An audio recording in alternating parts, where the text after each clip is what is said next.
They judged him by his hoodie. They should have checked his net worth. It was supposed to be a routine flight from JFK to London, a simple seat in 1A. But when the crew of AeroVantage Flight 882 decided to forcibly remove a quiet man to make room for a loud politician, they didn't realize they were making the most expensive mistake in aviation history. That man wasn't just a passenger. He was the man who owned their debt. He didn't scream. He didn't fight. He just made one phone call. And by the time the plane landed, the airline wasn't just bankrupt. It was erased. This is the story of the $52 billion revenge. The rain at JFK Airport lashed against the floor-to-ceiling glass of the first-class lounge, blurring the runway lights into streaks of red and gold. Inside, the air smelled of expensive espresso and old money. Damon King sat in the far corner, away from the television screens blaring CNN and the businessmen shouting into their phones about Q3 projections. To the untrained eye, Damon didn't belong here. He was wearing a faded charcoal hoodie, distressed denim jeans, and a pair of worn-out sneakers that looked like they had seen better days. He had headphones around his neck and a baseball cap pulled low over his eyes. He didn't look like a man who had just closed a deal to acquire a major European telecommunications network for $14 billion cash. He looked like a tired graduate student, or perhaps a backup dancer for a touring hip-hop artist. That was exactly how Damon liked it. At 42, he was the CEO and founder of Kingston Sterling Capital, a private equity firm that operated in the shadows. He wasn't the face of the company. He was the ghost in the machine. He didn't do interviews. He didn't go to the Met Gala. He simply moved money, oceans of it, and reshaped industries with the stroke of a pen. Tonight, however, he wasn't flying private. His Gulfstream G650 was grounded in Teterboro for emergency maintenance, and his mother in London had taken a turn for the worse. The stroke had been sudden. The doctors said time was not a luxury they had. So, Damon King, worth an estimated $60 billion personally, bought a last-minute first-class ticket on AeroVantage Airlines. Ticket price, $12,000. To him, it was less than a penny. He checked his phone. No updates from the hospital. His heart hammered against his ribs, a dull, aching rhythm of anxiety. He just needed to get to London.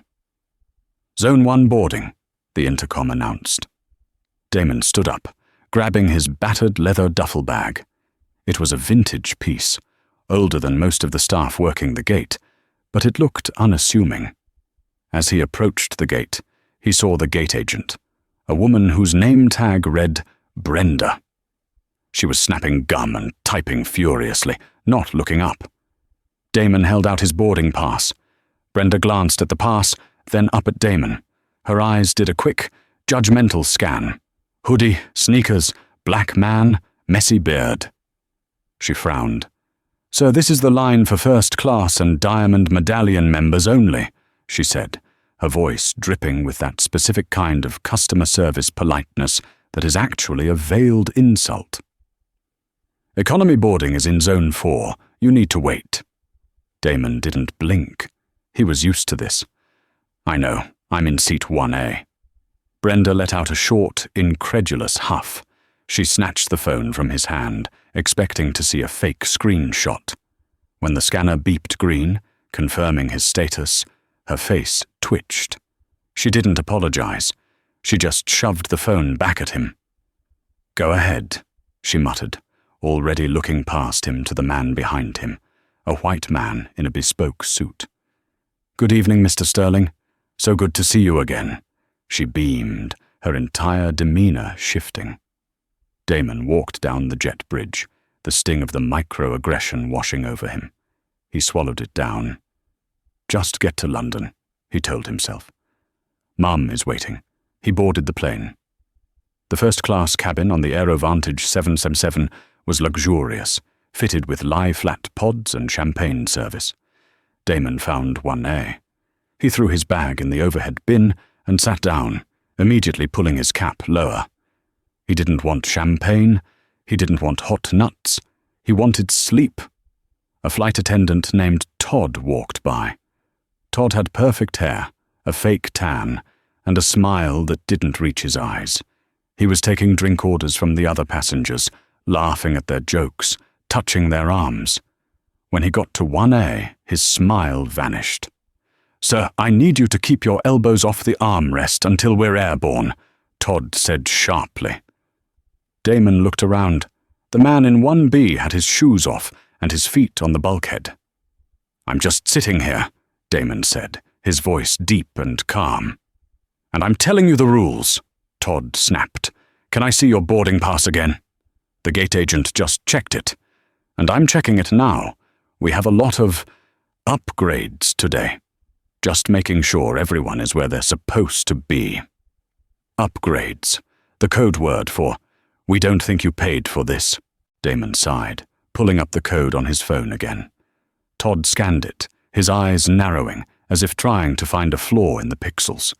Finding none, he handed it back without a word and walked away. Damon closed his eyes. 10 hours, he thought. Just give me 10 hours of peace. But peace was not on the manifest tonight. 20 minutes passed. The plane was fully boarded. The doors should have closed, but the aircraft remained stationary. The hum of the APU was the only sound in the cabin until the intercom clicked on. "Ladies and gentlemen, this is the captain. We have a slight situation here. The flight is currently oversold. We are in need of one volunteer to give up their seat in first class to accommodate a VIP guest of the airline who must travel to London tonight for urgent government business. We are offering a $800 voucher and a hotel stay." Silence. No one in first class moved. These people billed $800 an hour. A voucher was an insult. Damon ignored it. He wasn't moving. 5 minutes later, Todd and Brenda, the gate agent, appeared at the front of the cabin. They were whispering, pointing at a clipboard. Then they looked at 1A. Damon felt the hairs on the back of his neck stand up. Todd marched over, his face set in a mask of rigid authority. "Sir," he said loudly. The cabin went quiet. "We need your seat." Damon opened his eyes. "Excuse me?" "We need to accommodate a priority passenger. You're the lowest tier in this cabin regarding frequent flyer status with our airline, and you purchased your ticket last minute. According to our algorithm, you are the one who has to be bumped." "I paid $12,000 for this seat," Damon said, his voice rising just a fraction. "And I have a medical emergency in London. I am not getting off." "It wasn't a request," Brenda chimed in from the aisle, crossing her arms. "We have Senator Holloway waiting to board. He has a summit in the morning. You need to grab your bag and exit the aircraft. We've booked you on a flight tomorrow evening." "Tomorrow evening?" Damon laughed, a cold, dry sound. "My mother is dying. I'm not waiting until tomorrow." "Sir, don't make this difficult," Todd said, stepping closer, invading Damon's personal space. "If you don't leave voluntarily, we will have law enforcement remove you, and then you won't be flying anywhere." The man in 1B, the one with his shoes off, chuckled. "Buddy, just take the voucher. You look like you could use the cash anyway." Damon turned his head slowly to look at the man. It was Andrew P. Higgins, the CEO of a mid-sized logistics company. Damon knew him. Or rather, he knew of him. Higgins had tried to get a meeting with Kingston Sterling last year to beg for a loan. Damon had rejected his application personally because Higgins had cooked his books. Higgins didn't recognize Damon. He just saw a hoodie. "I am not moving," Damon said, turning back to Todd. "Go tell the senator to fly private. This seat is taken." Todd's face turned red. "Right, that's it. I'm calling the Port Authority." The atmosphere in the first-class cabin shifted from annoyed to electric. Phones came out. Passengers started recording. This was entertainment for them.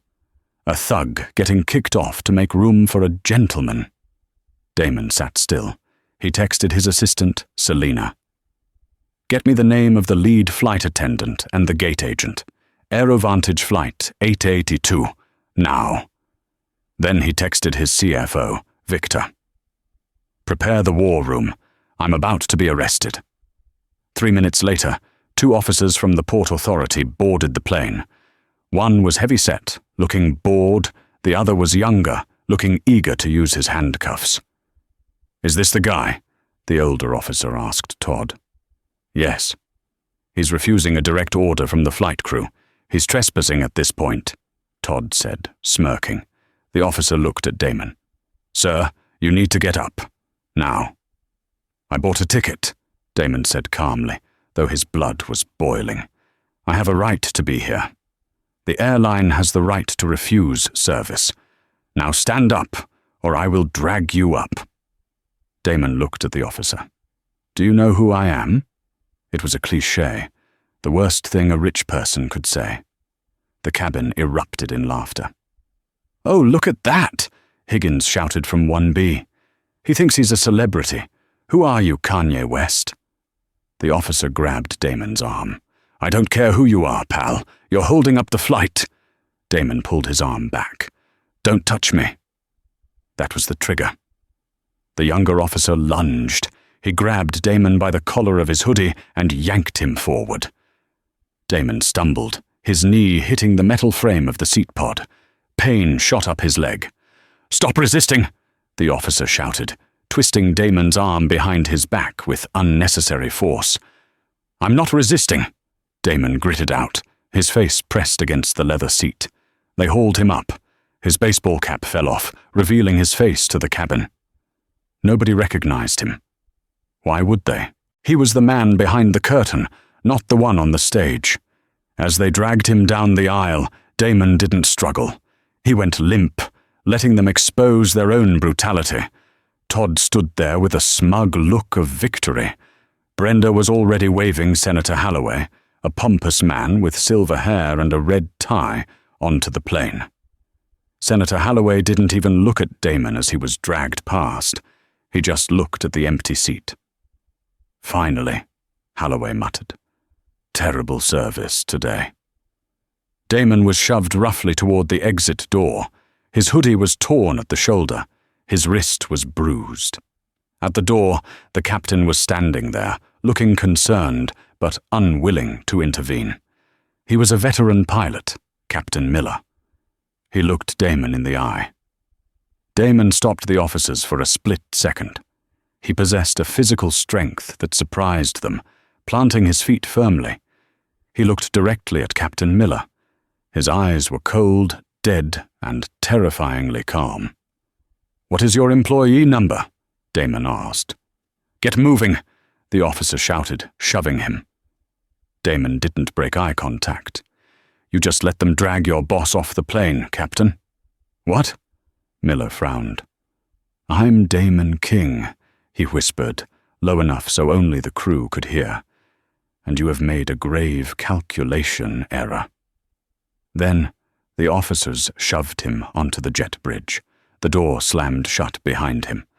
Inside the plane, the first-class passengers settled back in. Senator Holloway took seat 1A. He wiped the armrest with a sanitizer wipe, looking disgusted. "Can I get a scotch?" "Neat," he barked at Todd. "Right away, Senator." Todd beamed. The plane began to push back. Inside the terminal, Damon was handcuffed and marched through the airport like a common criminal. People stared. Kids pointed. Someone live-streamed it on TikTok. "Black man arrested at JFK first class." The caption read, "They took him to a small holding room in the security office. They sat him on a metal chair." "We're processing you for disorderly conduct and trespassing," the older officer said. "You'll be released in a few hours with a court date." "I need my phone," Damon said. "You can have it when we're done." "I need my phone now," Damon said. The tone wasn't pleading. It was an order. or I will have this entire precinct sued for unlawful detainment and excessive force by the best lawyers in New York City within 10 minutes. The officer hesitated. He had seen bluffs before. But the look in this guy's eyes, it unsettled him. He tossed the phone onto the table. One call. Damon didn't call a lawyer. He didn't call the police chief. He unlocked his phone. His thumb hovered over a contact labeled The Wolf. It was his nickname for Victor Vance, his CFO and oldest friend. He hit dial. Victor answered on the first ring. "Damon, you land already? That was fast." "I didn't take off," Damon said. His voice was ice. "I was dragged off, handcuffed, assaulted. They gave my seat to Senator Holloway." Silence on the other end. Then a low, dangerous growl. "They did what?" "Victor," Damon said, staring at the dirty tiled wall of the holding cell. "What is our current exposure to AeroVantage Airlines?" "We don't own equity," Victor recited instantly. "But we own their debt. We hold 40% of their senior secured bonds through the Distressed Asset Fund, and we are currently the guarantors for their restructuring loan with DB Bank. That loan is up for renewal tomorrow morning." "And the stock?" "Trading at $42.50. Market cap is roughly $52 billion. Damon leaned forward, the handcuffs biting into his wrists. "Victor, listen to me very carefully." "I'm listening." "Call DB Bank. Tell them we are pulling the guarantee. The restructuring deal is dead." "Damon, if we do that, the bank calls the loan. AeroVantage doesn't have the liquidity to pay. They'll default." "I know," Damon said. "Then I want you to dump the bonds. All of them. Flood the market. I don't care if we take a loss. I want the price to crash." "That will trigger a panic sell-off," Victor said, his voice speeding up, the sound of a keyboard clacking furiously in the background. "It will trigger a liquidity crisis. Their stock will tank." "I'm not done," Damon said. "Contact the short sellers. Tell them Kingston Sterling is exiting its position because we found irregularities in their management structure. Let the rumor mill do the work." "Damon, this is a nuclear option. You're talking about bankrupting a major airline in 24 hours. Damon looked down at his torn hoodie. He thought of Brenda's sneer. He thought of Todd's smirk. He thought of the senator wiping down his seat. "They took my seat, Victor. They kept me from my mother." Damon's voice dropped to a whisper. "Burn it down. Burn it all down. I want the stock at 0 by lunch." There was a pause. Then Victor simply said, "Copy that." The line went dead. Damon sat back. The officer looked at him. "You done?" "Yeah," Damon said, a dark smile playing on his lips. "I'm done, but they're just getting started." While Damon sat in the holding cell, staring at the peeling paint, the Boeing 777 was cruising at 35,000 feet over the Atlantic Ocean. In Seat 1A, Senator Holloway was enjoying his third scotch. He had reclined his seat fully, oblivious to the fact that he was sitting in the epicenter of a hurricane that was about to make landfall. "More nuts, Senator?" Todd asked, hovering with a silver tray. "Thank you, Todd. Excellent service today. I'll be sure to mention it to the CEO, Richard Costigan, when I see him at the summit. He and I are old friends." "That would be wonderful, sir," Todd beamed. He felt invincible. He had handled a problem passenger, secured the comfort of a VIP, and maintained the schedule. In his mind, he was due for a promotion, but 3 rows back, in Seat 4F, a 19-year-old tech influencer named Leo was doing something Todd hadn't anticipated. Leo had paid for the in-flight Wi-Fi. It was slow, barely enough to load an email, but it was enough to upload a compressed video file to TikTok and Twitter. Leo had recorded everything. The refusal, the calm demeanor of the man in the hoodie, the aggression of the police, the snap of the officer's wrist, and most crucially, the clear, terrified look in the man's eyes as he whispered his name to the captain. Leo added a caption. "AeroVantage just beat up a guy for a senator. Wait, isn't that Damon King?" AeroVantage. Boycott. Police brutality. Leo hit post. At first, nothing happened. The data packets floated through the satellite link, down to a ground station, and into the algorithmic slipstream of the internet. 10 minutes later, Damon was released from the holding cell at JFK. The police sergeant, a man named Kowalski, walked in looking pale. He was holding a tablet. His hands were shaking slightly. "Mr. King," Kowalski said, his voice trembling. You're free to go. The airline decided not to press charges." Damon stood up, rubbing his wrists. "Is that so?" "Yes." "And, I just saw the news." Damon didn't ask. He walked out of the precinct into the main terminal. He turned on his phone. It nearly vibrated out of his hand. 342 missed calls. 1,200 plus messages, trending on X. Wash Damon King. He opened the app. The video had 4 million views in 20 minutes. The comments were a landslide of fury. "That's Damon King. He owns Kingston Sterling. He's worth more than the airline." They dragged a billionaire off for a broke politician. LMAO rip AeroVantage. "I'm cancelling my tickets right now." Damon walked through the terminal, but this time the energy was different. People stopped.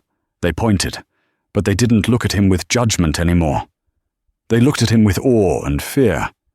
He walked to the curb where a black SUV was waiting. It wasn't an Uber. It was a private security detail Victor had sent. Damon climbed into the back seat. He didn't check his bruised shoulder. He checked the Asian markets. The Nikkei was reacting. AeroVantage's partner airlines in Asia were seeing a sell-off. He dialed Victor. "Status," Damon said. "It's a bloodbath on social media," Victor said, his voice tight with adrenaline. "But that's just noise. The real damage starts when the NYSE opens in 4 hours. I've spoken to the syndicate at DB Bank. They know we're pulling the guarantee. They are freaking out, Damon. They want a meeting." "No meetings," Damon said. "What about the bonds?" "We have sell orders queued up for $800 million worth of bonds. As soon as the market opens, we dump. It will trigger a liquidity event. The price will drop to junk status." "Good. But I want more." "More?" "I want you to leak the solvency memo from last year's audit, the one where Costigan admitted they were over-leveraged on fuel hedges. Damon, that's privileged information. We signed an NDA when we bought the debt." "I don't care," Damon said, watching the city lights blur past. "Leak it anonymously. Say it came from a disgruntled employee. Costigan likes to play dirty? Let's show him what dirty looks like. Copy that. The memo goes to the Financial Times in 10 minutes." Damon hung up. He leaned his head back. He closed his eyes. He pictured his mother in the hospital bed in London. He pictured the empty chair beside her. "I'm coming, Mum," he thought. "But first I have to kill a company." 7 a.m., New York City. Richard Costigan, CEO of AeroVantage Airlines, woke up to the sound of his phone screaming. It wasn't his alarm, it was the emergency line. He groaned, rolling over in his penthouse overlooking Central Park. He picked up the phone. "This better be good." "Richard, you need to turn on the TV. Now." It was his PR chief, Linda. She sounded like she was crying. "Linda, it's 7 in the morning. What is it? A crash?" "Worse. A viral video. Flight 882 last night. The crew removed a passenger for Senator Holloway." "So, we bump people all the time, offer him a voucher and shut him up." "Richard, the passenger was Damon King." Costigan sat up. The blood drained from his face so fast he felt dizzy. "Damon, as in Kingston Sterling Damon King. The guy who holds our debt? Yes, and he's not taking a voucher. Richard, the stock is down 15% in pre-market trading. And there's a rumor. What rumor? Someone leaked the solvency memo. The Financial Times just ran a headline: Aerovantage on brink of cash flow collapse. Investors are panicking. Costigan scrambled out of bed, nearly tripping over his robe. Get the legal team. Get the board. Call Damon King. We tried calling King. His office said he is unavailable due to travel disruptions. Costigan cursed. He ran to his home office and fired up his Bloomberg terminal. The screen was a sea of red. Aerovantage Holdings, 36 euros, 18%. Then the market opened. 9:30 a.m., the opening bell. At the Kingston Sterling headquarters in Lower Manhattan, the war room was silent. Victor stood at the head of a long mahogany table. 12 traders sat with headsets, fingers hovering over keyboards. Execute, Victor said softly. It was like a dam breaking. Kingston Sterling dumped 800 million in Aerovantage bonds onto the market in a single block. Usually, you sell slowly to not tank the price. They did the opposite. They sold all at once to create a shockwave. The bond price collapsed. Simultaneously, the leaked memo about the fuel hedges spooked the institutional investors. If the bonds were worthless, the stock was equity in a corpse. 10:15 a.m. Aero, $22.15, 48%. Trading was halted by the NYSE due to volatility. The circuit breaker tripped. Costigan was in his limo, screaming at his driver to go faster. His phone rang. It was Gerald Funes, the head of risk at DB Bank. "Richard," Gerald said. His voice was cold. "We have a problem." I know, the stock is taking a hit. It's an overreaction. We'll issue a statement." "It's not the stock, Richard. It's the loan, the $2 billion restructuring facility." "What about it?" "The guarantor has pulled out." Costigan froze. "Kingston Sterling? They can't just pull out." "They can. There was a clause in the contract. Material adverse change in the reputation of the borrower. They cited the viral video and the subsequent PR crisis as a breach of covenant. They pulled the guarantee, Richard."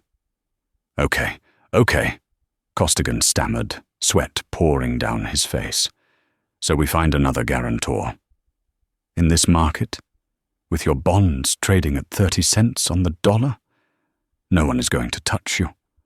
We are issuing a margin call, Richard." "A margin call? Now?" "Yes. We need you to post $500 million in collateral by 12 p.m. today, or we seize the assets." $500 million? We don't have that kind of cash. You know our liquidity situation? "Then I suggest you ground your planes," Gerald said, "because as of right now, your credit lines for fuel and ground services are frozen." The line went dead. 11 a.m. Aero, $14.50, 66%. The trading halt lifted. The selling resumed. It was a frenzy. On Flight 882, halfway to London, the atmosphere was weirdly calm. Senator Holloway was asleep. Todd was flirting with the flight attendant in the galley. Suddenly, the cockpit printer chattered to life. A car's message. Captain Miller picked it up.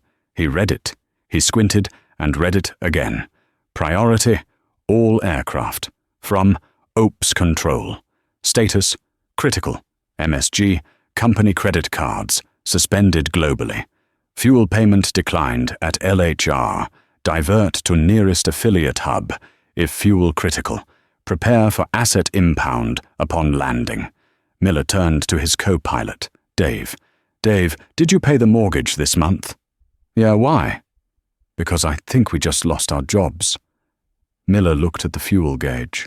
They had enough to reach London, but not enough to go anywhere else. And if the credit cards were declined, they wouldn't be able to refuel for the return trip. They were flying a 300-ton paperweight.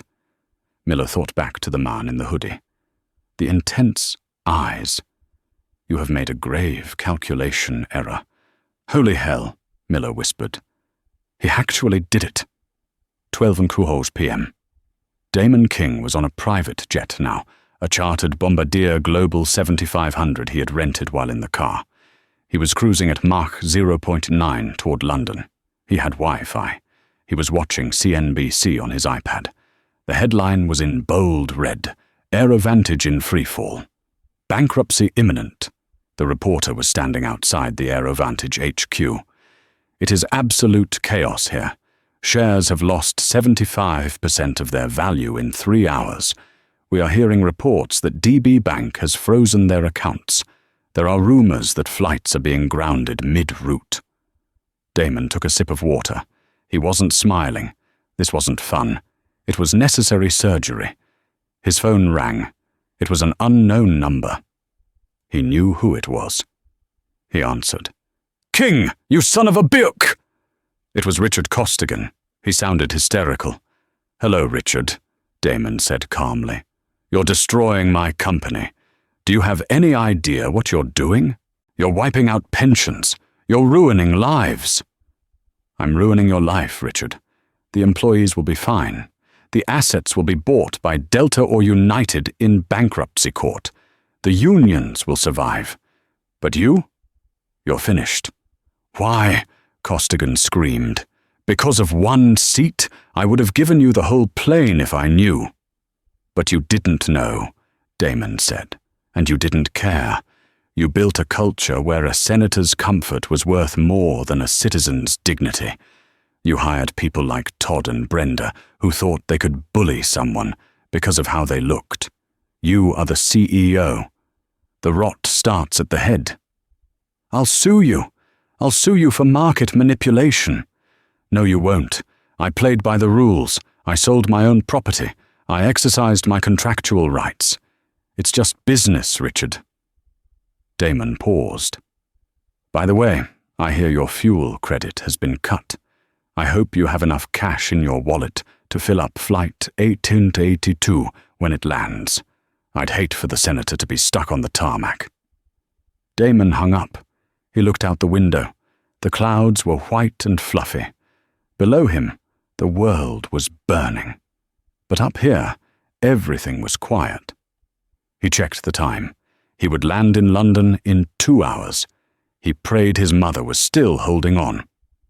Flight 882 touched down at London Heathrow at 8:45 p.m. local time. The landing was smooth, but the atmosphere in the cockpit was anything but. Captain Miller taxied off the runway. Usually the tower would direct him to a gate immediately.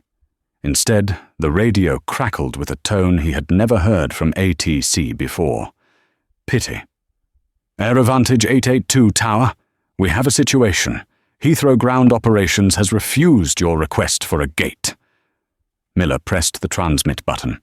"Tower, repeat. We have 300 passengers. We need to deplane."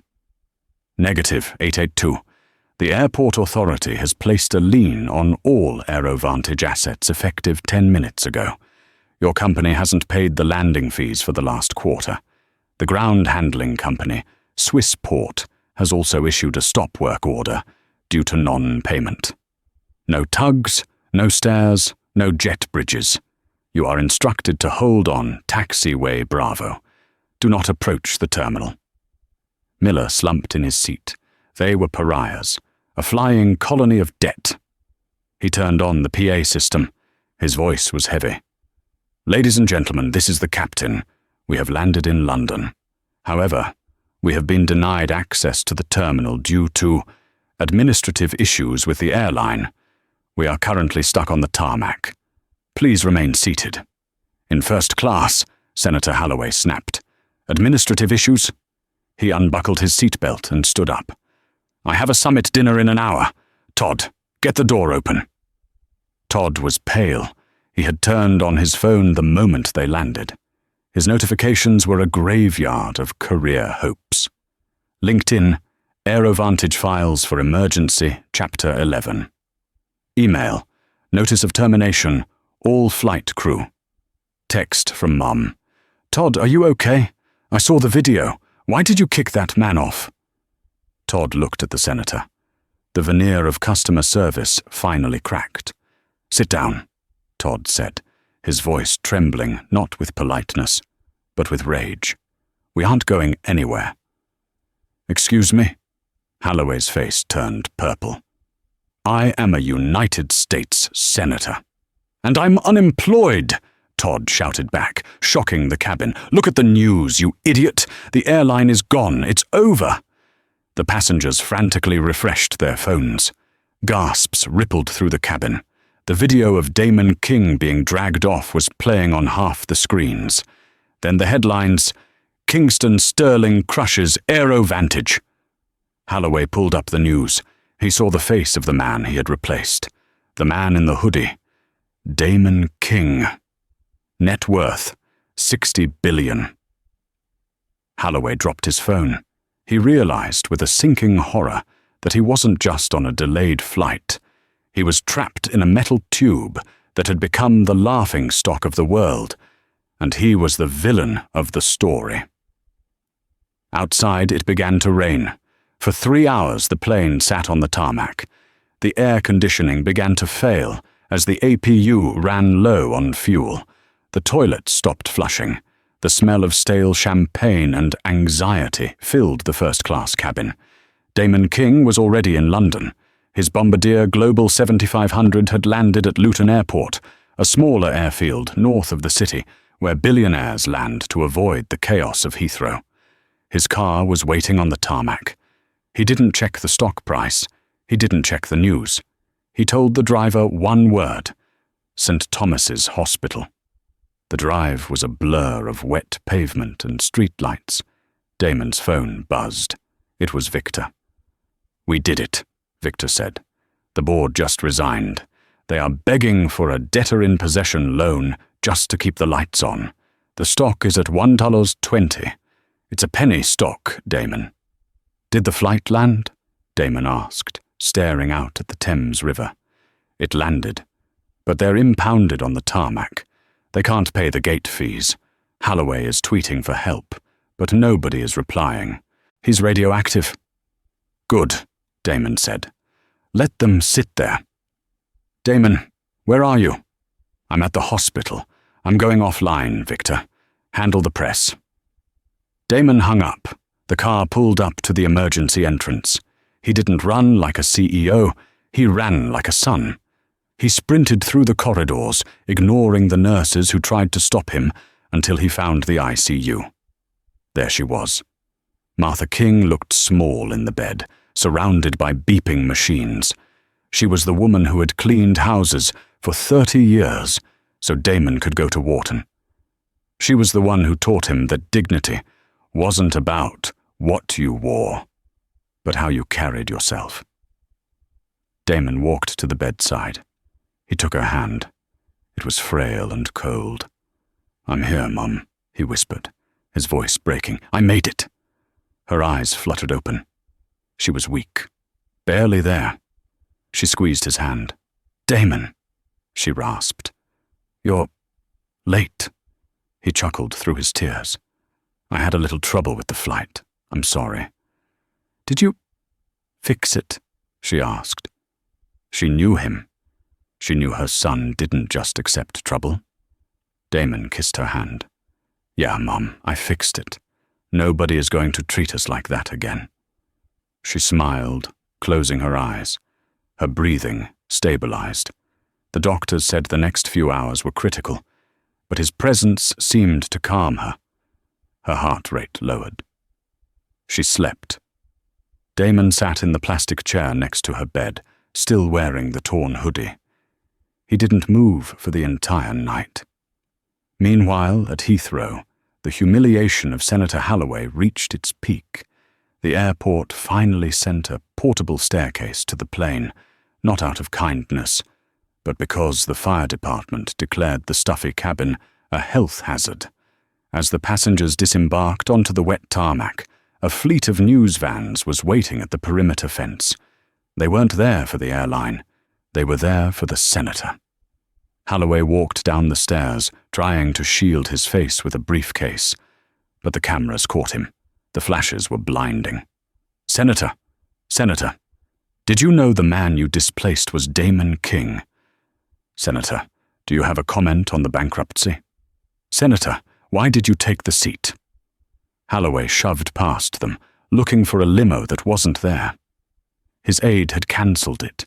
His party leadership had already released a statement, distancing themselves from his entitled behavior. And Todd? Todd walked down the stairs, dragging his roller bag. He looked at the massive AeroVantage logo on the side of the plane. He took off his uniform tie and dropped it in a puddle. He took out his phone to call an Uber, but his payment was declined. The corporate card connected to his ride-share app had been cancelled. He stood in the rain, stranded, just like the passengers he used to sneer at. 3 months later. The bankruptcy auction of AeroVantage Airlines was held in a sterile conference room in Delaware. It was a fire sale. The vultures were circling, Delta, United, private equity firms, all looking to pick the carcass clean. They wanted the landing slots at JFK and Heathrow. They wanted the planes. They didn't want the brand. The brand was toxic.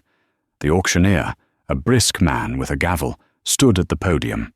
We are now bidding on Lot 1, the entirety of AeroVantage's operating certificate, brand trademarks, and the remaining fleet of 40 leased aircraft. Opening bid is $200 million. A representative from United raised a paddle. $200 million. I have $200 million. Do I hear 250? 250, said a man from a hedge fund. 300, United countered. The door at the back of the room opened. The room went silent. Damon King walked in. He wasn't wearing a hoodie this time. He was wearing a bespoke Savile Row suit, navy blue, cut to perfection. He looked every inch the titan of industry he was. Walking beside him was Victor Vance. Damon didn't sit in the back. He walked to the front row. The United representative looked nervous. Mr. King, the auctioneer stammered. We didn't know you were participating. I'm not just participating, Damon said, his voice filling the room without a microphone. I'm concluding.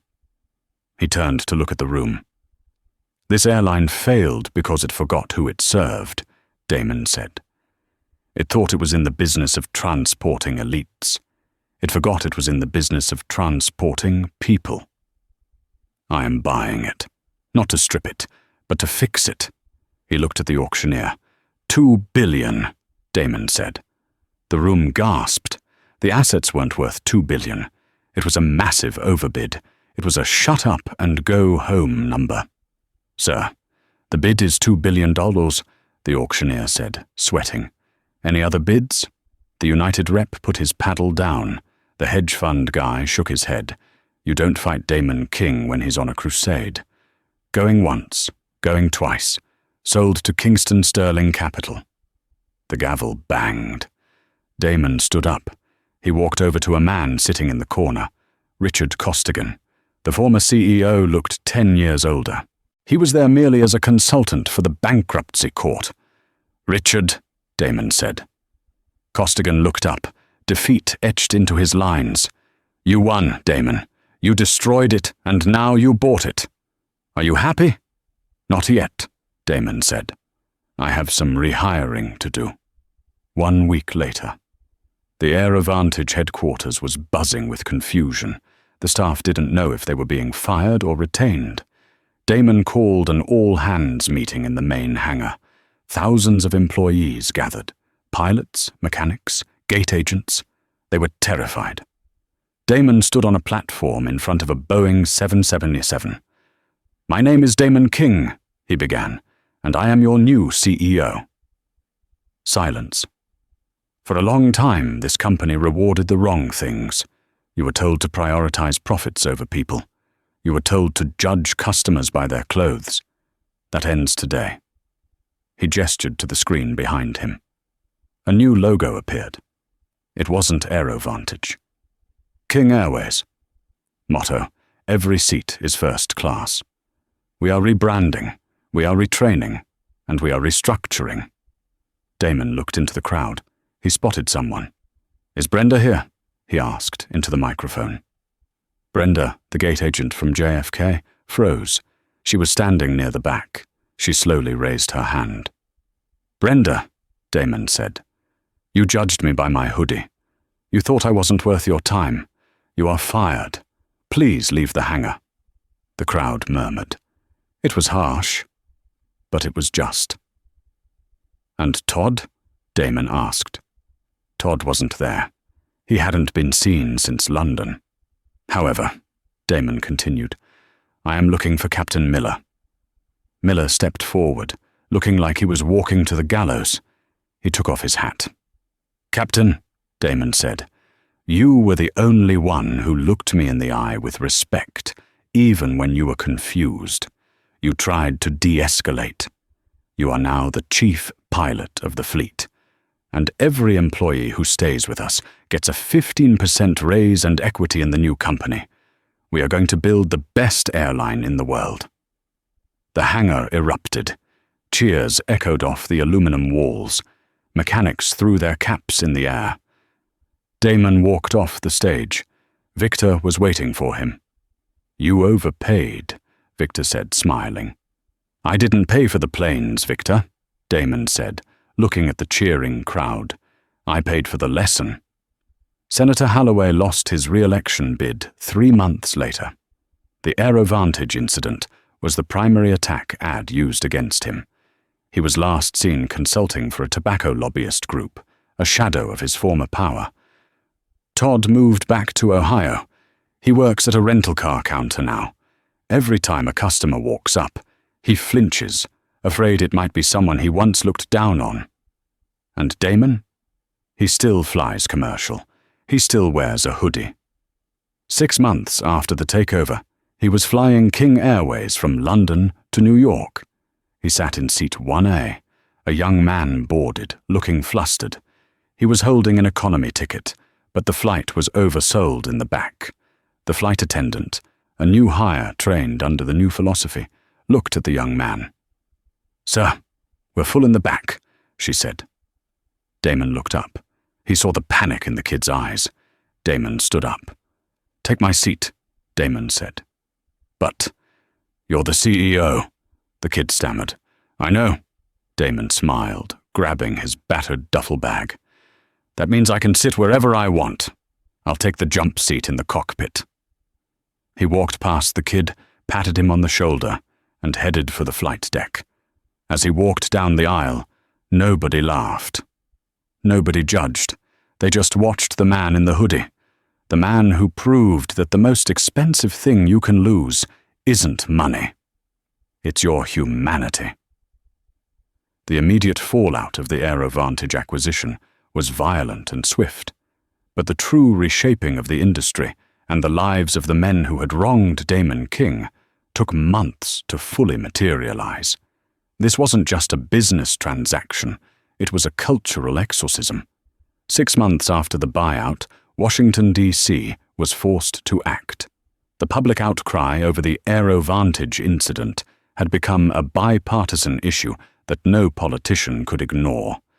The Senate Committee on Commerce, Science, and Transportation convened a special hearing on passenger rights and airline accountability. The star witness was Damon King. The hearing room was packed. Photographers lined the walls. Damon walked in, not flanked by high-priced lawyers, but accompanied only by Captain Miller, who wore his new King Airways uniform. Senator Garrison, a staunch ally of the disgraced Senator Holloway, tried to go on the offensive. He leaned into his microphone, his face flushed. "Mr. King," Garrison began, "while your acquisition of the airline was dramatic, there are concerns that your methods were predatory. You crashed a stock to buy a company. Isn't that market manipulation?" The room went silent. Damon adjusted the microphone. He looked calm, almost bored by the accusation. "Senator," Damon's voice resonated through the chamber, "I didn't crash the stock. The truth did. I simply allowed the market to see the moral bankruptcy of the company's leadership. The financial bankruptcy was just a lagging indicator.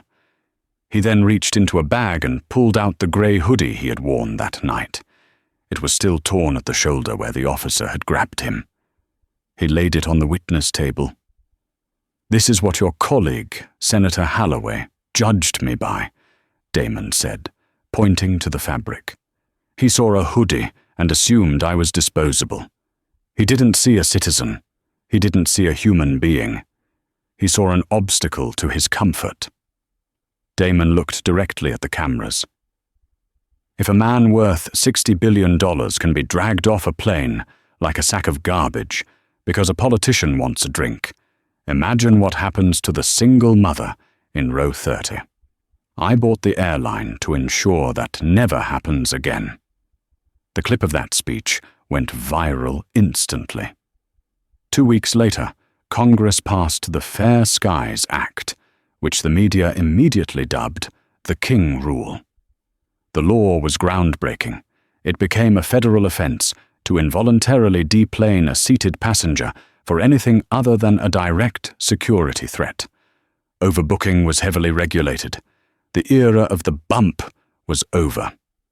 For Senator Holloway, the karma was slow, public, and agonizing. He didn't just lose his seat, he became a social pariah.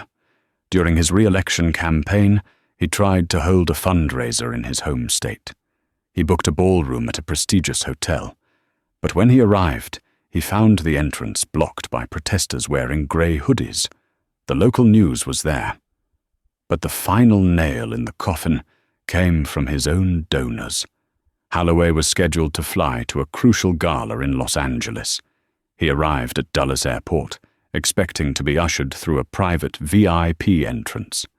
Instead, his security clearance, usually a perk of his office, was flagged as inactive pending ethics investigation. He was forced to stand in the TSA security line. For 45 minutes, he stood in his suit, sweating, while travelers recognized him. "Hey, aren't you the guy who kicked Damon King off the plane?" a teenager asked, filming him. "No comment," Holloway muttered, looking at his shoes. When he finally boarded the plane, a United flight, as he was banned from King Airways for life, he walked past first class. He looked fastidiously at seat 1A.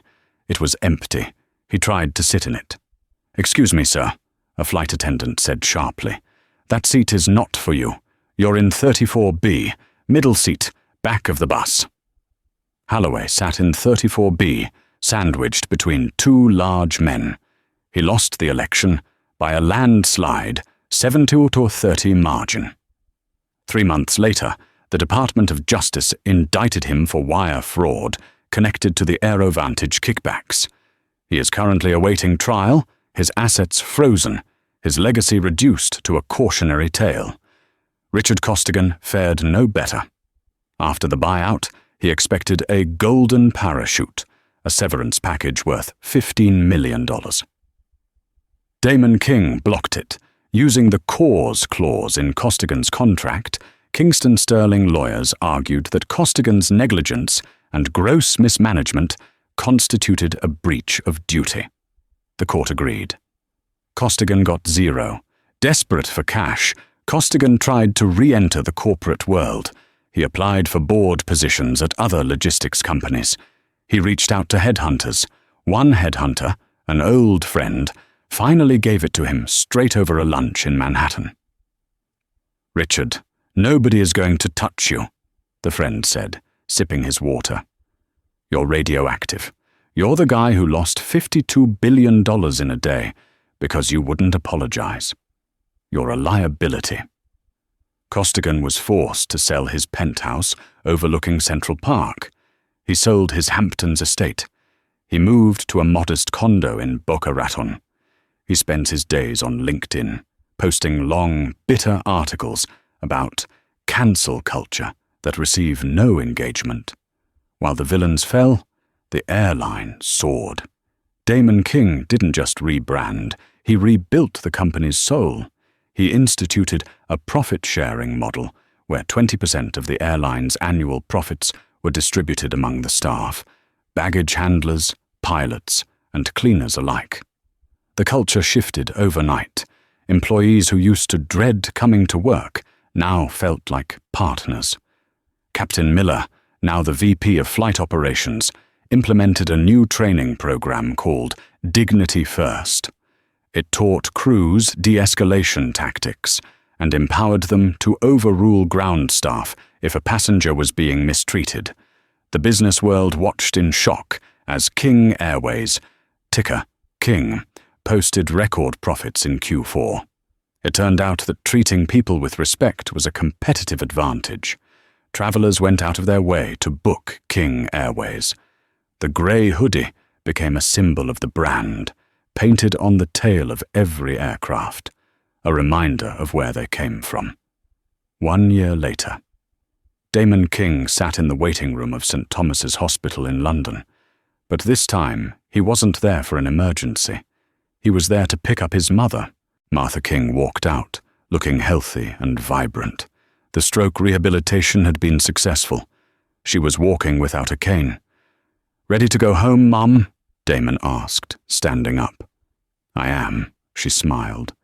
"Are we flying private?" Damon laughed. "No. The G650 is in the shop again. We're flying commercial." They drove to Heathrow. As they walked up to the King Airways check-in counter, the agent, a young woman named Selena, looked up. She saw the name on the passport, Damon King. She froze. She looked at the man in the hoodie, then she looked at the older woman beside him. "Mr. King," she stammered, I can open a private lane for you." Damon shook his head gently. "No need, Selena. We'll wait in line like everyone else." They waited. When they got on the plane, they walked to seats 1A and 1B. Damon helped his mother settle in. As the plane reached cruising altitude, the captain came over the intercom. "Ladies and gentlemen, this is Captain Miller speaking. We have a special guest on board today. The man who saved this airline, and his mother, Martha. If you're enjoying your extra legroom today, you have them to thank." The cabin erupted in applause. It started in the back, in economy, and swept forward. People cheered. Someone whistled. Damon didn't stand up. He didn't wave. He just looked at his mother. She was crying, tears streaming down her face as she looked at her son. "You did good, Damon," she whispered. "You did good." Damon took her hand. He looked out the window at the clouds, finally at peace. The $52 billion didn't matter. The vindication didn't matter. The only thing that mattered was that he had kept his promise. He had arrived. And this time, nobody was going to make him move. The downfall of AeroVantage wasn't caused by market trends or fuel prices. It was caused by arrogance. It was the result of a system that forgot the most basic rule of business and life, respect. Damon King didn't use violence. He didn't scream. He used the very tools the system worshipped, money and leverage, to dismantle their hierarchy. In doing so, he proved that true power isn't about who gets to sit in first class.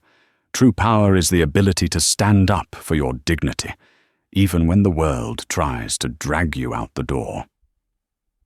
The airline lost $52 billion in 24 hours, but the lesson they learned was priceless. Be careful who you judge by their cover. You never know who holds the deed to your debt. If this story fired you up, make sure to hit that like button right now. It helps get this story out to more people who need to hear it. What would you have done if you were in Damon's shoes? Would you have taken the voucher, or would you have burned the company to the ground? Let me know in the comments below. And if you want more stories about instant karma, business empires crumbling, and underdogs taking over, subscribe and ring the bell so you never miss a video. Thanks for watching, and remember, stay humble, or someone might just buy your debt.